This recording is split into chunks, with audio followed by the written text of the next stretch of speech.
கர்த்தருடைய பரிசுத்த நாமத்திற்கு மகிமை உண்டாவதாக. ஏசாயா 58 அதிகாரம் 11வது வசனம்.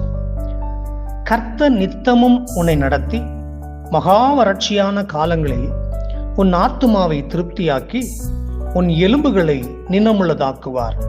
நீ நீர்ப்பாய்ச்சலான தோட்டத்தைப் போலவும் வற்றாத நீரூற்றைப் போலவும் இருப்பாய்.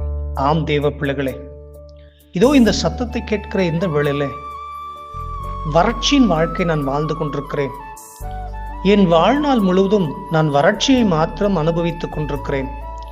வாழ்க்கையில, ஆரோக்கியத்துல சமாதானம் இல்லாதபடி, சந்தோஷம் இல்லாதபடி, குடும்ப காரியங்களிலே, வியாபாரங்களிலே, தொழில்களிலே, படிப்புகளிலே, ஊழியங்களிலே நான் வறட்சியை மாத்திரம் அனுபவித்துக் கொண்டிருக்கிறேன். செழிப்பே இல்லை என்று சொல்லி கலங்கி கொண்டிருக்கிறீர்களோ?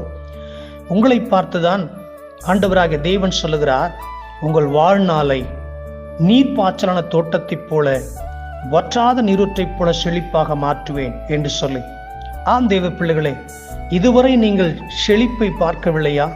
கர்த்தர் சொல்லுகிறார், நித்தமும், அதாவது ஒவ்வொரு நாளும் உங்கள் வாழ்க்கையை வற்றாத நீரூற்றைப் போல செழிப்பாக மாற்றுவேன் என்று சொல்லி, நீங்கள் நீர்ப்பாய்ச்சலான தோட்டத்தைப் போல வளர்ந்து கனி கொடுத்து மிகுந்த ஆசீர்வாதத்தை பெற்றுக்கொள்வீராக. God bless you.